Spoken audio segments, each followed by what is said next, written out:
सत्संगत जी, प्यार से कहना धन निरंकार जी।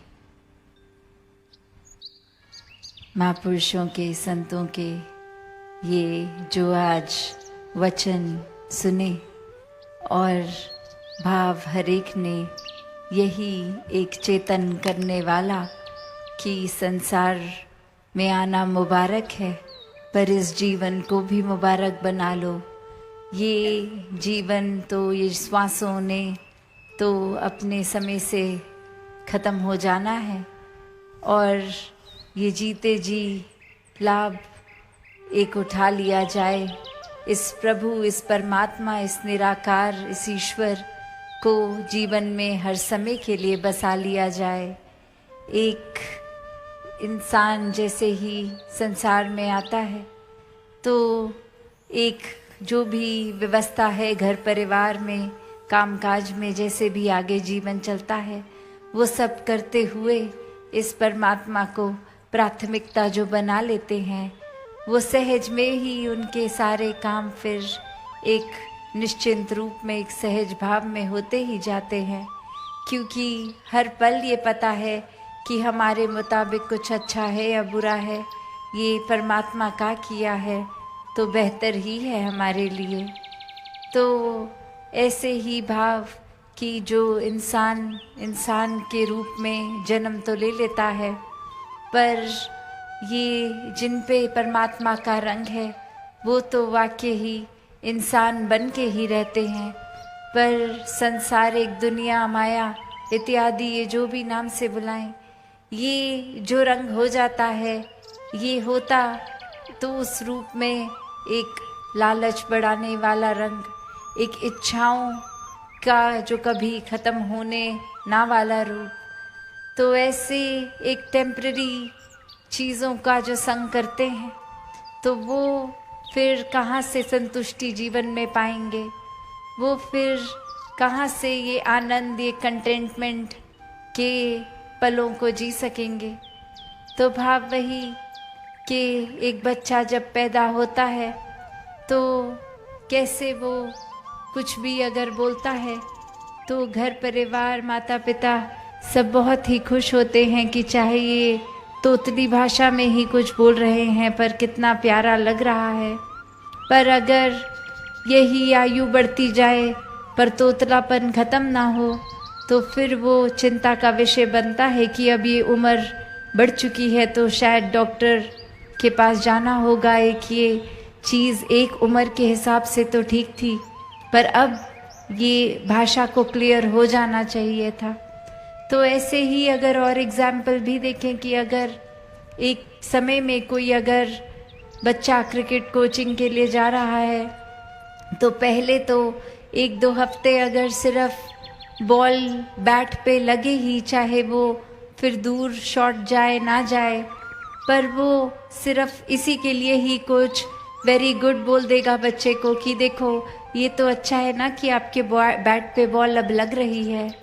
और धीरे धीरे वो प्रोग्रेस होता है कि अब वो सिखाते हैं कि बैट को सही तरीके से कैसे पकड़ा जाए, अपनी टाइमिंग को कैसे ठीक किया जाए, जिस दिशा में चाहते हो बॉल जाए उस दिशा में कैसे ये बल्ले को घुमाना है।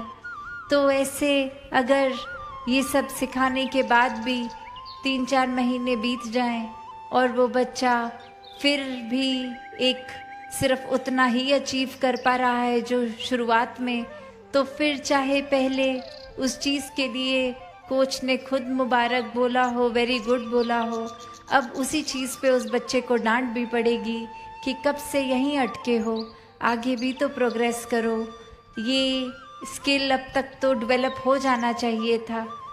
तो बात वही कि हम चाहे कितने भी उदाहरण देख लें, एक वही बात आती है जो हम बचपन से एक सीखते हैं कि अगर दवाई किसी को देनी है तो ऐसे अगर वो इंसान या कोई वो नहीं ले पा रहे दवाई तो उसको लड्डू में डाल दिया कि चलो कोई मीठी चीज़ का ही एक सहारा लेकर, असल में तो वो दवाई बस किसी तरह शरीर में जाए, एक असर उस दवाई का हो जाए। और यही तो हम कर रहे हैं इंसान भी, कि ये रूप, ये प्रोग्रेस की एक समय की शुरुआत से लेके अगर समय बीत भी गया तो क्या वहीं अटके हुए हैं, या वाकई ही हम ये विस्तार की ओर जा रहे हैं।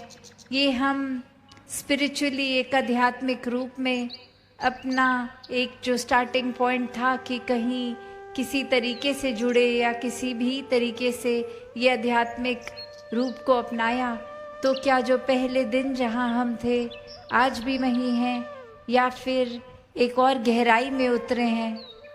तो वही बात जो अक्सर बाबा हरदेव सिंह जी महाराज भी कहते थे कि इंसान बातचीत करना तो शुरू के जीवन के 1-2 सालों में सीख लेता है, पर किस बात को कहाँ करनी है, किस लिहाज में करनी है, मन में भाव क्या होने चाहिए, एक वाणी को मधुर रखते हुए जीवन को बिताना चाहिए, ये सीखने में तो काफ़ी अरसा लग जाता है। और अक्सर बुजुर्ग अवस्था भी आ जाती है तो भी ये एक कड़वापन वाणी का, एक दूषित बोल ये नहीं जाते।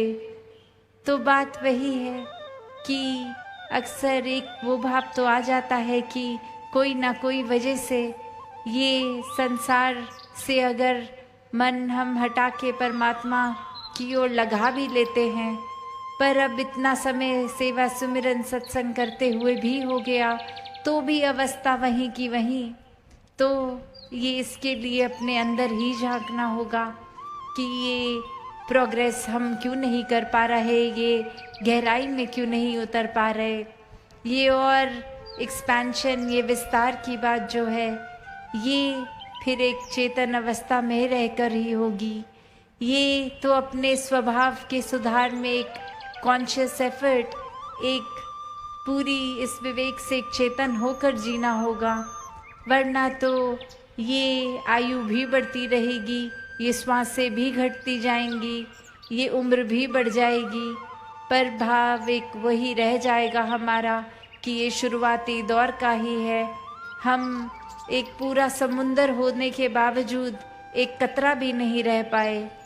तो जो हम एक असली रूप, हमारा मूल ये निराकार, ये परमात्मा है, जहाँ हर एक इंसान के अंदर वो दैवीय रूह, ये एक रूहानी बात है कि हर एक में आत्मा इस परमात्मा का ही अंश। तो स्वयं जो परमात्मा रूप हो सकते हैं, वो कितने छोटे दायरों में हम इंसान अभी भी बटे हुए हैं। अपने दिमाग को, सोच को कितना छोटा कर रखा है, नफ़रतों के कारण ढूंढ रहे हैं, किसी से जाति पाति या कोई भी कारण ढूंढकर एक नफ़रत करते जा रहे हैं। तो बात वही कि अक्सर ये नफ़रतों के कारण इंसान जो खुद बना लेता है और खुद के अंदर वो नफ़रत के कारण श्रेष्ठ खुद को बनाकर अपने ही अंदर अहंकार भर लेता है। तो कोई भी धर्म ग्रंथ उठा लें, किसी भी संत की बात पकड़ लें, तो इंसान को इंसान तो ये मानवीयता ही बनाती है, मानवीय गुण, ये ह्यूमन वैल्यूज़ ही बनाती हैं। और कोई भी ह्यूमन वैल्यू में ये बुरे विकार तो है नहीं।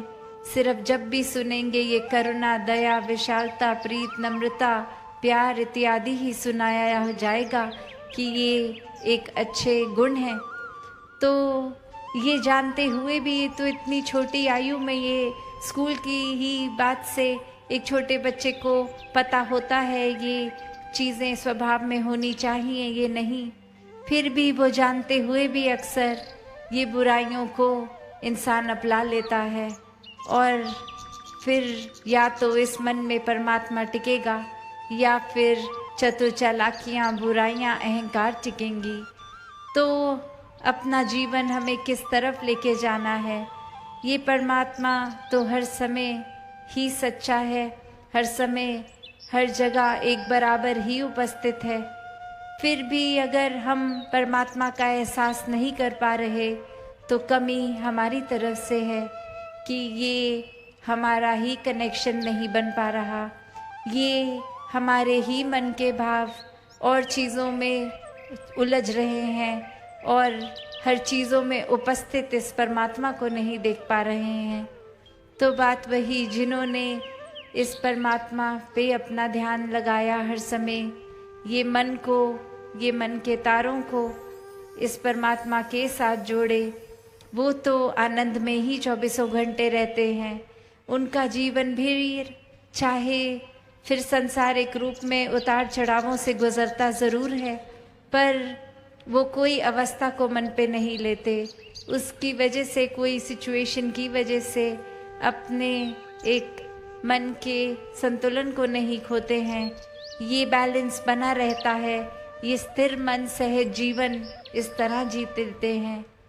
तो जहाँ भक्ति में सबसे पहले ये प्रेमा भक्ति की ही बात होती है कि यही एक ज्ञानी संत हो के, ब्रह्म ज्ञान से युक्त हो के, फिर परमात्मा से प्यार करके भक्ति भरा जीवन जो बिताते हैं, वही जीवन एक श्रेष्ठ जीवन है, मुबारक जीवन है।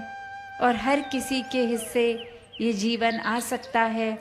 हर कोई मोक्ष, मुक्ति, सैल्वेशन का हकदार बन सकता है। तो जीते जी ही इस परमात्मा की ओर रुझाव लगा के ये ब्रह्म ज्ञान की दात से अपने जीवन को भक्तिमय बनाया जा सकता है। तो दातार कृपा करे हर किसी पे कि एक वाकई ही मनुष्य हैं तो मनुष्य होने का हर पल प्रमाण दिया जाए। एक तन रूप से ही नहीं, आकार रूप से ही नहीं, पर भावों से, सोच से, व्यवहार से, और इस मन में हर समय परमात्मा को बसा के दातार हर एक पे कृपा करे। सत संगत जी, धन निरंकार जी।